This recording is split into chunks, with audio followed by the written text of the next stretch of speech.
Welcome back to our second part of our creating families and working with family audiences for our network groups. For those of you who I've not met before, my name's Fran Stoddard and I'm the Workforce Development Lead for Sporting Heritage. I'm very pleased to say that today we're joined by Ella Ottaway from Wimbledon, who's going to talk about their families programme. Without further ado, Ella, can I hand over to you to hear more about what you're doing? Of course you can. Thank you so much, Fran, and hi everyone. It's really, really lovely to be here. I'm just going to share my screen. I've got a few visuals to bring the presentation to life a bit as well. Bear with me one second. Wonderful. Okay, so hi. As Fran said, my name's Ella. I'm the Children, Young People and Families Manager here at Wimbledon. I've worked here for 5 years now, almost, and whilst there's been lots of change in the organisation, it's still an extremely special place to work, and I still pinch myself when I walk through the gates every day. So I'm here to give a whistle-stop tour of how we've developed a family programme here at Wimbledon. There's a lot to cover, so I'm going to give a bit of an overview and focus on one key case study during the session, but it's a very small section of the work that we've done over the last few years. So if you'd like to know any more, please do reach out. I'm always happy to try and help out where I can, and I've got my contact details on the last slide as well. So, to kick things off and give a bit of background to what I'll be talking about, I thought we'd start off with some context. So I work for the All England Club, better known as Wimbledon, and so year-round, we're a private members club and visitor attraction. But we also host a very famous tennis tournament called the Championships, which you might be aware of. So it's one of 4 tennis Grand Slams and one of the most famous sporting events in the world. So it takes place for 2 weeks every summer, and we actually finished it a couple of weeks ago. And as you can see from the photo, this was our men's champion, Carlos Alcaraz, who defended his title this year. So safe to say, it's a pretty unique organisation, but I know that being part of the Sporting Heritage Network, that's one of the things that links us together. We're all quite individual, but often have a lot more in common than we might think. And in my opinion, it's what makes it so fun and rewarding and dynamic as well. So our year-round learning programme has run and was established in 2001, and pre-pandemic we welcomed around 9,000 guests to Wimbledon each year. So primarily these were guests from schools, colleges, universities and community groups. And we had a really comprehensive offering, catering for different ages and abilities. But as a team, we were quite stretched because we were both creating content and delivering a 5-day-a-week sold-out programme, so capacity was limited. I joined the team in December 2019, and then something quite significant happened on a global scale in 2020. And so whilst challenging, COVID did offer us quite a rare opportunity to reset, reflect and rethink how we did things. So although we were raring to get into it and our operations were restricted because we had to protect the championships, this period was really critical in laying the foundations for the work that we're doing now. And before I was working at Wimbledon as well, I probably should say I was based at an amazing organisation called Kids and Museums. I know you heard from Alison previously, and essentially it does what it says on the tin. And I was fortunate enough to work on all sorts of initiatives to get more children, young people and families into museums, heritage sites and galleries, basically places that certain audiences might not necessarily think are for them. And having come from this background, I was really excited to apply some of my learnings to Wimbledon. And whilst we had a really well-established and well-respected programme here, there wasn't yet a clear strategy for engaging specifically for children and families. So I was keen to create a piece of work that would do this and lead the way for us to better integrate with the rest of the business. And as we know from this audience, having a really holistic approach and something that's consistent across the board is key in making sure that people feel welcome. So, like I said, the family strategy was created in 2020. It was research-based in an advocacy piece initially, demonstrating the importance of making a business case too. So having a background from fundraising and working across the different programs at Kids and Museums gave me a great grounding for this. I think there's sometimes misconceptions that the work we do is a nice to have and it's a nice thing to be doing rather than an essential, whereas actually engaging with these guests is a really, really crucial thing to do. They're a key guest group, so there's some amazing audience agency data that backs this up. They're the most likely repeat visitors, they're big secondary spenders, which means that they're more likely to spend money in your shop and your cafe when they're visiting.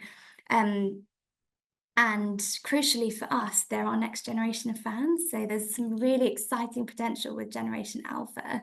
And so it's really an important business case as well. It's not just the nice thing to be doing, which is often a misconception, like I've said. So Wimbledon's a varied business with lots of different experts from different fields, each having different responsibilities.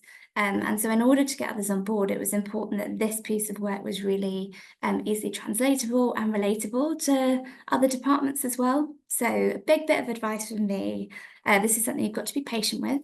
It doesn't happen overnight, and you've got to earn people's trust and interest. So initially, we focused on the year-round guest experience. And then as the strategy took off and the work started sort of gaining momentum, we became more integrated into the championships, which was, I mean, still extremely, extremely exciting. And at the same time, there was an organisation-wide drive on guest experience as well. So I felt really lucky to be able to feed into that. And as part of this, in December 2020, we presented the family strategy in an all-colleague guest experience forum to raise awareness of the project and promote joined-up thinking. So another tip from me, I would say just be attuned to different projects taking place across different areas of the business and take any opportunity to get involved, to collaborate, information share, and just sort of put your work out there. And regardless of the organisation's size or scale, people aren't mind readers. So try to take any opportunity to put your work on other people's radars and help. I think it's also really valuable in helping you to understand different people's perspectives and priorities as well, which is a really key consideration to have.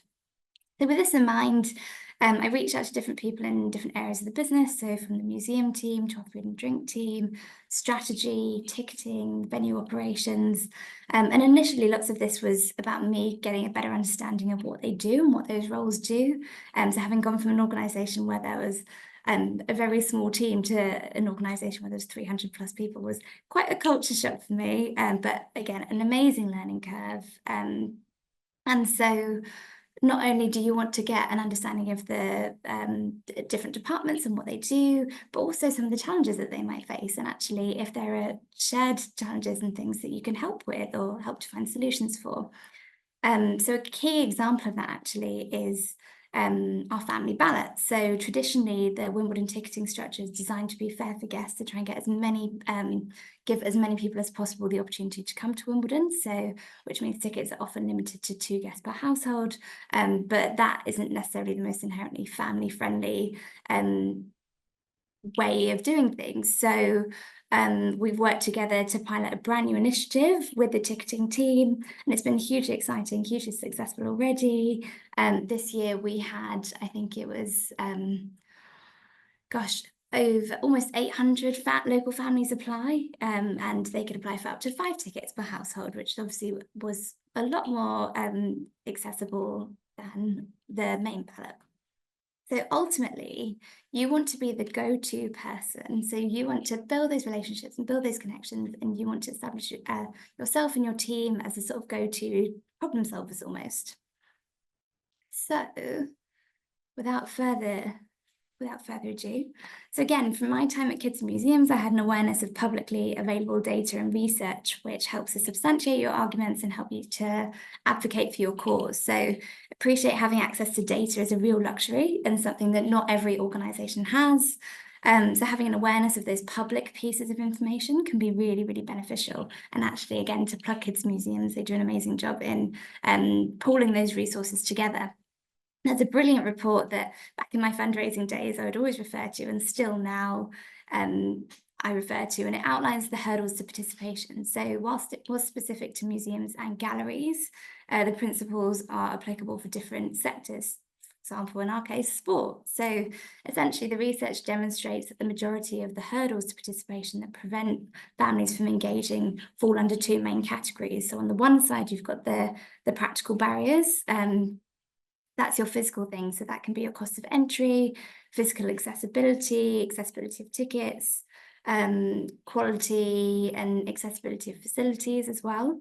And then on the other side, you've got your social and your attitudinal barriers. So this is essentially people feeling unwelcome, people being anxious about how their children might behave, people feeling like your venue might not be a place for them, having negative connotations. So it might be something as simple as parents trying tennis or watching Wimbledon as a child and it not feeling like something for them, and then that translating onto their children. So essentially, taking those two core or the two sort of main barriers, we've translated that into the family strategy, and they've informed the two core strands of the strategy that we have. So on the one hand, you've got the access and the facilities, and on the other hand, you've got the content and engagement. And so in essence, both are of equal importance, and you can't have one without the other. So for example, you could invest in some, you could invest a lot of resource in these amazing high-tech engagement materials, but if families don't get a friendly welcome, or the information's not clear, or the facilities aren't appropriate, obviously it will taint the time that they have and the experience they have. So there's that famous Maya Angelou quote about people never forgetting the way that you make them feel, and I think you really can't underestimate the importance of those touch points. So here it's really the intentionality, and it's the small and meaningful details that make people feel considered, and I'll give some examples later. But I think it's also helpful when you're explaining the concept to people who might be slightly skeptical, quite the mouthful. It's not all colouring sheets and it's not all primary colours. I really don't want to take away from the Wimbledon that so many millions of people love and adore and have these cherished memories and associations with. That's not what I'm trying to do. It's just important to demonstrate that being child friendly can fit within the brand as well. And for instance, at Wimbledon, we're very conscious of, that's something we're very conscious of maintaining. And it's one of the things that makes us so iconic, but it doesn't have to be compromised. It doesn't have to be watered down or dumbed down for children. That's not what it's about at all. And in fact, lots of the things that make your venue more family friendly will elevate the guest experience for other groups. So a really important consideration as well. So there's been a huge amount of work that's happened since 2020, but to really get my point across succinctly, I thought I'd focus on one key case study, and that's the launch of our first ever family programme, Early Years at Wimbledon. So launched in March 2023, Early Years at Wimbledon is our first ever regular family programme aimed at local families with children under the age of 5. On the first Wednesday of every month, we host a 45-minute session on site, and each session is multisensory, so including a mix of singing, dancing, storytelling, and object handling with items from the museum collection. And this is to bring the magic of Wimbledon to life for our youngest guests and support key developmental skills. So we know that our early years are crucial, and our early experiences affect the development of our brain architecture, providing the foundation for all future learning, behaviour, and health. And we have 1 million new neural connections form every second during your first years of life. As I mentioned earlier, we've had a thriving programme for older children and older learners for a long time, but never anything regularly for younger children or families. And especially post-pandemic, there was a real shift in children's school readiness because so many families lost out on those engagement opportunities and also coincided with lots of funding cuts. So as part of the strategy, it was really important to me to be able to offer a regular opportunity for families to come on site and also help build that relationship with us as well, which is key. And a fundamental part of our efforts to be a force for good in the local community. So outside of the tournament, people don't always know what's going on here. So having something regular to bring people in is a total asset and great opportunity as well. So whilst starting something completely new is a real privilege and very exciting, it does also come with its challenges. And again, referencing the family strategy, it's important to nail both sides of things and create a unique offer, but also do the groundworks and get the basics right. So I thought I'd talk through both the content and engagement side of things and the access to facilities side of things, so you can see it in practice and the small tips and how the little things really are the big things. So in terms of content and engagement, we worked with an organisation called Artburst to create different types of sessions and a bespoke song and story to begin with. From the outset, it was really important that we create a unique offer that would separate us from other similar activities and carve out our niche, but also provide something familiar that families would enjoy. In each session, we have a mix of well-known songs and nursery rhymes, as well as Wimbledon-specific content. And we're fortunate here to be underpinned by an amazingly rich history, and it was a priority to create content that would help people connect to us, whether or not they had any existing knowledge of the championships, tennis, or Wimbledon, or not at all. And so very conscious of details, and even with illustrations, we want to ensure everyone's represented, as you can see here. And now in our second year, we have a selection of songs and stories. So we've got 6 songs and 6 stories that we've created, and we continue to take inspiration from the various aspects of what makes Wimbledon so unique. So as an example, we've got a story called An Animal Adventure, which is based on various court invasions we've had on Centre Court over the years. As you can see, squirrels, pigeons, sparrows, mice. But it tells the story of the wildlife that we share our site with as well. So obviously, we're targeting local families here, so to help them get an awareness of the site as a whole as well. Another of my favourites is a story we have called The Great British Tea Party, which is based on a true story about a player who ate so much afternoon tea in her rain delay that she fell fast asleep and had to be woken up by the umpire ahead of her match restarting. So whilst this content is intrinsically linked to Wimbledon, it's not necessarily the content that people might necessarily associate with us or expect from us, and it really shows that there's a place for everybody here. And for me, it really is the people and the stories that resonate because of that.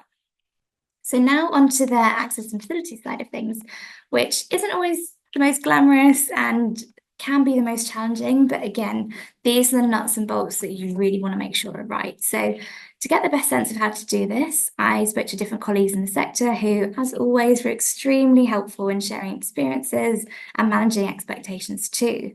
And all of this research was essential in helping me to identify everything from pricing and our pricing strategy, session frequency, what time of day was the best to avoid nap time, but also through to the space we used and our resources as well. So I'll go through a few of the key considerations we had and why we made those choices. So to begin with, pricing. So it was really important to me that early years at Wimbledon was really accessible. And again, starting off something new, we want to make sure that we're eliminating barriers where possible. But I was also conscious that it shouldn't be something that we offer for free, because we know from experience people simply don't turn up. And especially starting something from scratch and you're having limited capacity, you don't want a significant amount of no-shows, because that's not a positive experience for anyone. And from speaking again to other colleagues in the sector, they found that free events, you often could have up to, I think somebody said like 40% no-shows. And when you're limited on capacity anyway, to make sure that you've got the most enjoyment for the sessions, it's a really sort of tricky balance to strike. So we decided on a price of £5 per family.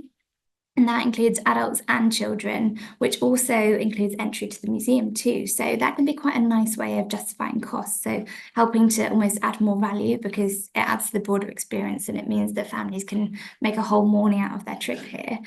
And sometimes there are non-negotiables in the business, especially, like we said, working with other teams, there are some things that you just can't work around. So actually trying to pool your resources and do this where possible can be quite beneficial.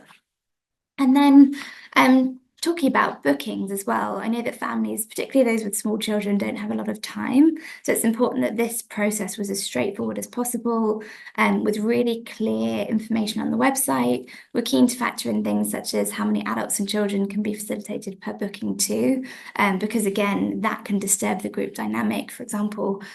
So we tend to have about 18 families per session, but if you've got a group of sort of 5 families that really know each other well, the mother and baby and new baby that comes on their own might feel slightly intimidated by that. So it's just trying to manage, again, those things like that seem like the small details, but do help people to feel welcome. The other thing that we did, which again is quite straightforward but made a really big difference, is setting up a family's email address. So a family specific email address, so that if people had any questions or queries, they'd have that direct sort of go-to contact, which again, essentially what you want to do is eliminate any of the worries that people might have, so that by the time they step foot on your site, they're feeling relaxed and raring to go. So moving on to information as well, so something that works hand in hand with the booking, it's important to try and preempt all the potential queries and questions that families might have, so they don't feel embarrassed asking. And again, you know, acknowledging that they might be putting themselves out of their comfort zone. This might be the first sort of activity that they've engaged with. So you just want to make that as seamless as possible for them. So make sure there's a helpful hints and tips section on the booking page, but also the day before their visit, families will get sent an alert, which not only serves as a reminder. So again, going back to that earlier point of, you know, trying to preempt and avoid no-shows where possible. You want to, you know, give them a bit of a prompt, a bit of a reminder. So what that does as well is it provides key details ahead of their visit and helps to manage expectations. So you want to be really succinct, but also communicate that you've really considered families at every part of the journey. So for instance, if you're doing arts and crafts, or we do tots tennis sometimes, it's telling the families what to expect so that they can dress accordingly as well. You know, you don't want them turning up in their Sunday best if they're going to be running around with paint and things like that. So just trying to provide as much of the key information. So again, by the time they step on your site, they feel really ready, really prepared, and again, raring to go. So space, another key consideration. And again, not necessarily the most glamorous, but something that we all battle with. So space is a huge premium here at Wimbledon, and it's quite complicated as well because only certain areas are accessible to the public, especially year round. And whilst we've got an amazing learning space, this is used by the learning programme, so for schools, universities, community groups, and technically it's in a non-public part of the site. So it was important to find somewhere different that was easily accessible for parents and buggies as well. So we settled on using a space that used to be our staff restaurant and actually neighbours our cafe. And being on the public side of the site feels a lot more practical, but also thinking about this sort of attitudinal barriers and how people might feel. You don't want somewhere that's too far away and sort of too isolating. You want it to feel, you know, you don't want them to feel slightly daunted that they're being taken into some sort of far away location. You want it to be easily accessible and they can drop in and out. And in terms of facilities as well, we want to make sure the facilities like baby changing and accessible toilets are within close proximity. And again, sounds like the basics, but these are the real fundamentals that are key. Each session starts with housekeeping as well. So before we sort of kick things off and we do our introductions, we let people know where the toilets are, where the cafe is, the fact we've always got blue roll and wipes and everything at the ready. It really is the simple things, but it just makes people feel slightly more relaxed and ready to go. So considering the new parents trying to navigate what might be a really unfamiliar environment, you want to take as much of the weight off their shoulders as possible. And the other thing to say as well is clear signage and buggy parking. So we have a sort of buggy parking zone in our space, and it's always really well received.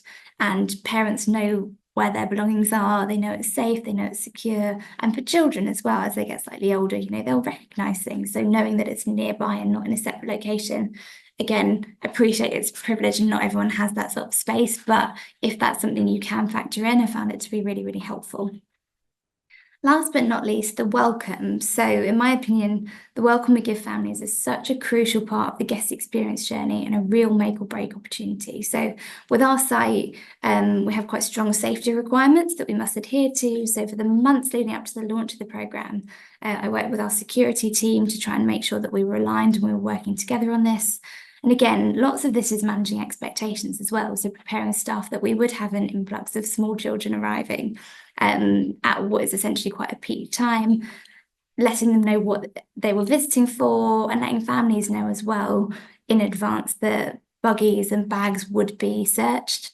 Letting them know what the best gate to enter the site would be, because again, we're a big site with lots of different gates, and for the families that haven't visited before, that can be quite a daunting prospect, but also for the families that have visited before, maybe during the tournament, the different gates are open at different points. So just being really clear and transparent with that information as much as possible.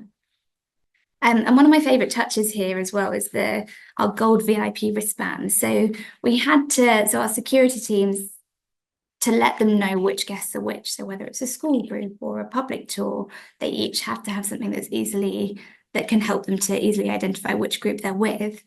And so, you know, this was quite a practical consideration, but we thought, how can we make this fun? How can we make this feel like a sort of special part of the journey? So we've committed to gold VIP wristbands. So as they come in, each family, each child will be given a gold wristband. And again, on a really practical level, this is helping everyone out, but it is something that is kind of going the extra mile to make it feel special and memorable. So a bit of an update. So very happy to report that since 2023, the programme's gone from strength to strength. We've welcomed over 700 guests to sessions both on and off site, and the majority of sessions have been sold out. We've built up great relationships with local families, many of whom had never been to Wimbledon before. And in addition to our regular sessions, we've taken the programme on tour to mark different events. So for instance, during the championships, when we don't have access to the space we normally use, we take it as an opportunity to go out into the community. And again, we make the best of the situation. We go out on tour and we collaborate with local organisations. So this year, for example, we collaborated with a local children's theatre and a well-loved community space. And that was really exciting for us because we got to go out and deliver somewhere different, as we did last year, but also, you know, you're helping to spread the word of what you're doing and sort of engage with other audiences, which is a really great opportunity. And something that's really exciting as well. So we've offered events for families of players. So again, talking about how we're working to consciously integrate ourselves and our work to the rest of the business. We're finding that lots of players are traveling with their families. So we were thinking about creative ways that we could try and engage and help them to feel more welcome, because ultimately their families feel relaxed. It can help the player to relax. So we've offered some VIP morning in the museums, events where we offer earlier sessions, and again it can give a bit of context to the site and the tournament to children and families that might, you know, travel with their parents but not necessarily have a sense of why each place is so important. So lots of really interesting things and exciting things in the pipeline, and we're working on upscaling the core regular offer as well to fit demand, but again keen to be really intentional in everything we're doing and not rush into things. I think we had some really excitable families when we first started that were like, we want to do this every week. Can you do this every week? And, you know, obviously it's a very exciting prospect, but you need to be sort of mindful that everything you're doing you can sustain as well, because you don't want to sort of overpromise. It's better to build things up slowly, carefully, establish that relationship with the families, because you don't want to ultimately do too much of something and then not being able to sustain it. You want to build it up gradually, but in a way that you can maintain so that hopefully it's here for years to come. So I've got a few of the main takeaways as well that I thought I'd summarize. So first of all, it's the little things that are the big things. It sounds very cliche, but it really is the finer details. And it's these that are the things that help to communicate to families that you've thought about them and you've really put them at the heart of the work that you're doing. Second tip is being simple, but be intentional. So again, nothing groundbreaking or costly, but just making sure everything is clean. So before every session, I'll make sure all of our mats are clean and, you know, I'll be scrubbing them. But it's those things you want people to have those really positive associations with you, with your space and your facilities. So whether that's kind of making sure that everything's clean, having blue roll nearby because children can be messy, water and squash for children, but also for parents so that they feel, you know, again, relaxed. And if they're bringing slightly older children as well, that can be something that can help them to feel just as much of part of it.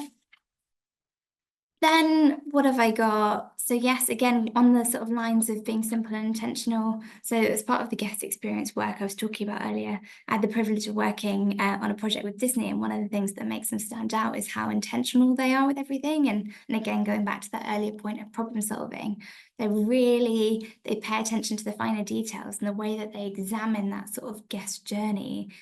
I definitely learned a lot from that. And I think it's something we can all take away, whatever size organisation you are. Be a team player. So again, putting yourself out there, trying to think creatively.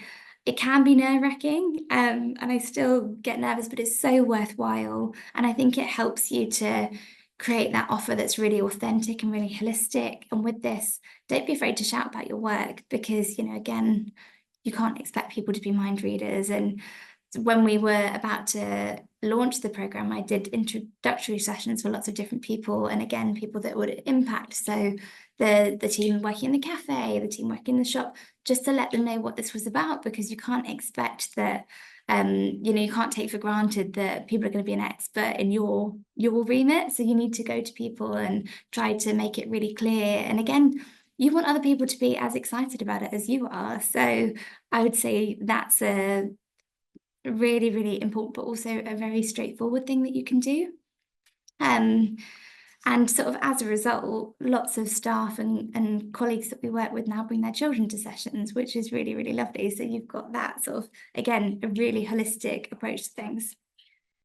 Never stop learning. So that's my final tip. So we're so fortunate, particularly in the, you know, in the sporting world, in the museum world, in the heritage sector, the charity sector where I've come from.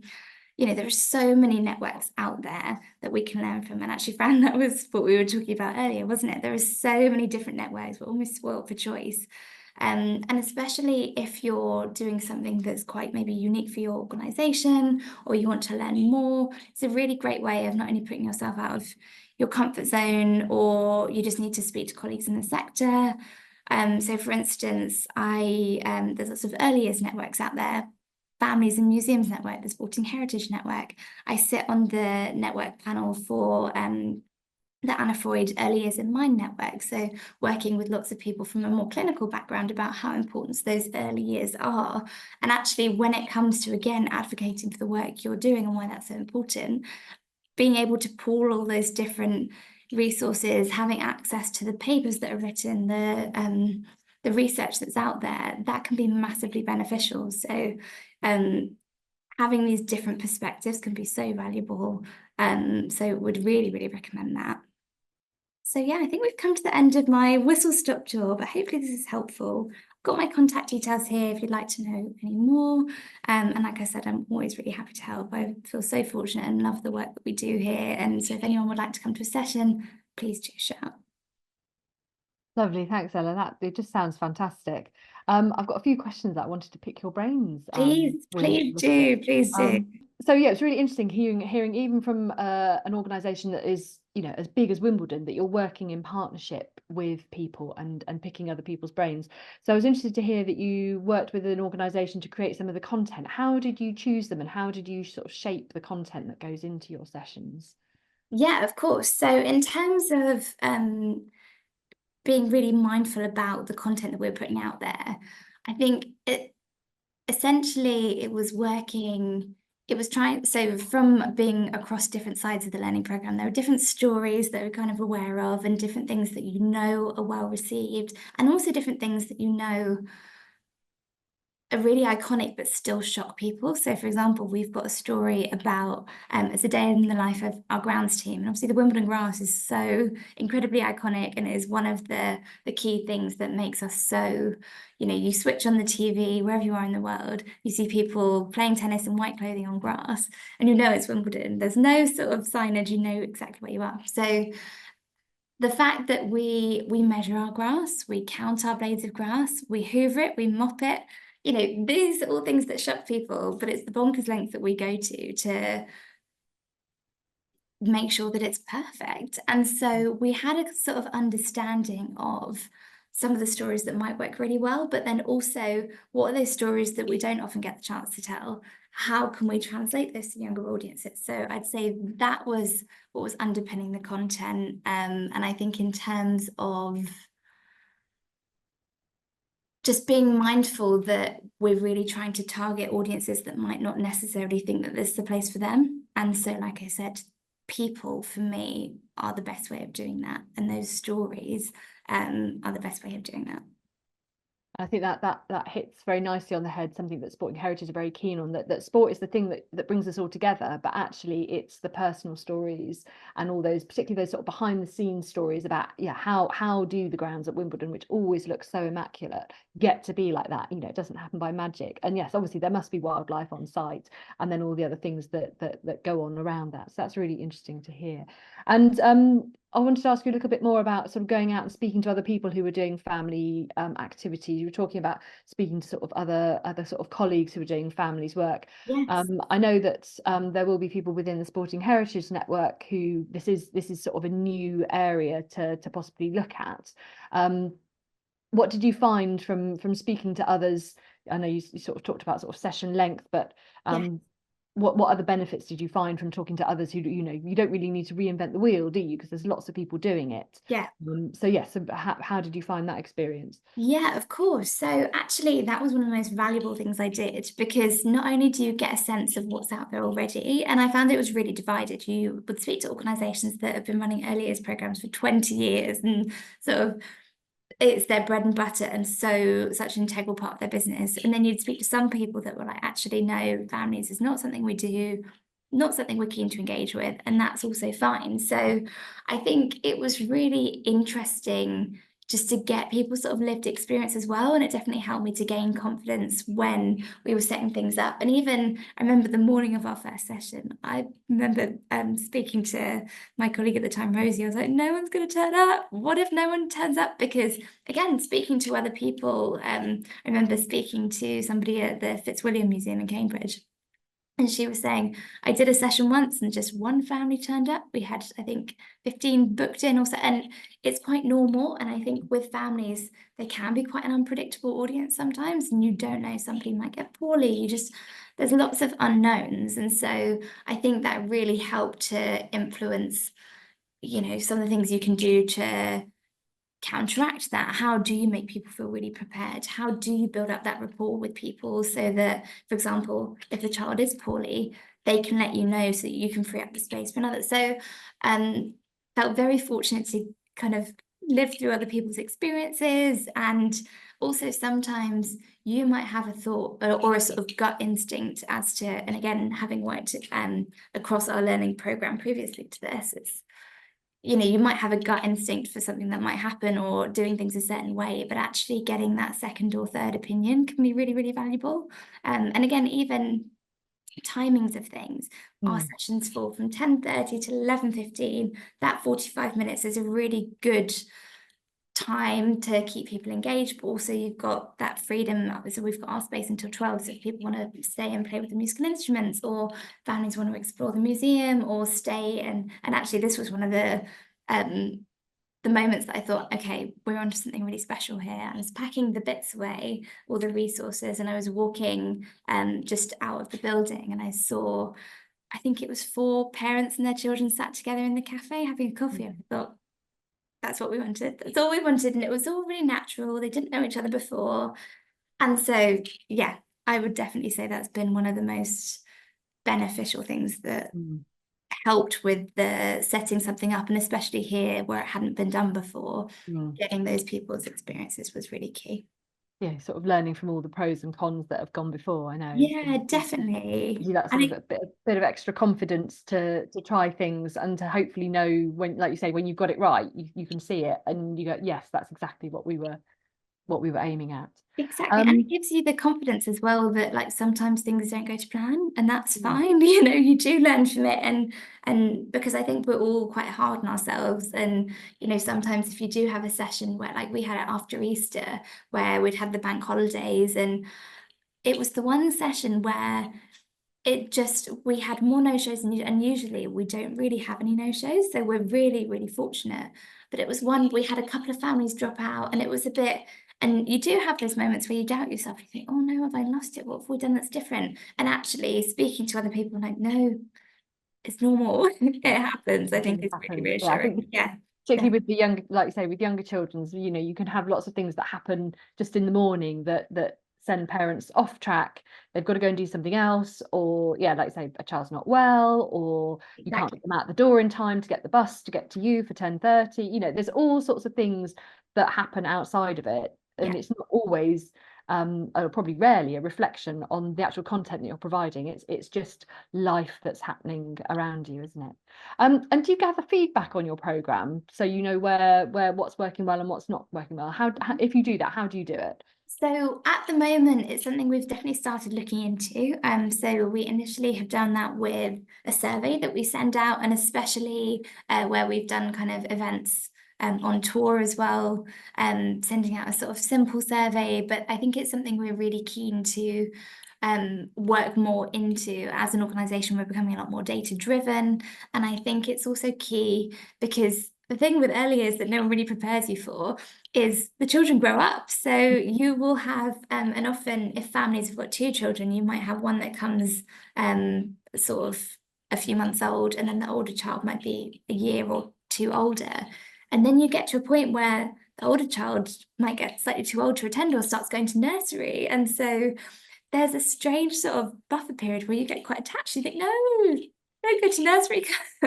Obviously, wouldn't advocate for that, but so I think feedback is going to be really valuable in terms of how we shape the sessions, and especially as we trial new things. So we're trying new content. Sometimes we have delivered at our community tennis centre in Rains Park, which is amazing. We actually do the session on a tennis court, and the second half of the tennis is the session is playing tots tennis, which again is designed specifically for under fives.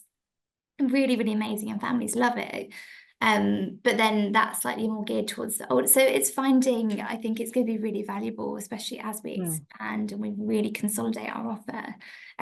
So yeah, something that we're doing sort of initially in sort of very basic format, but we're working to do it better and get that more sort of working with families in consultation as well. Like, what do you want to see? What can we do to make sure our offer is better? Yeah.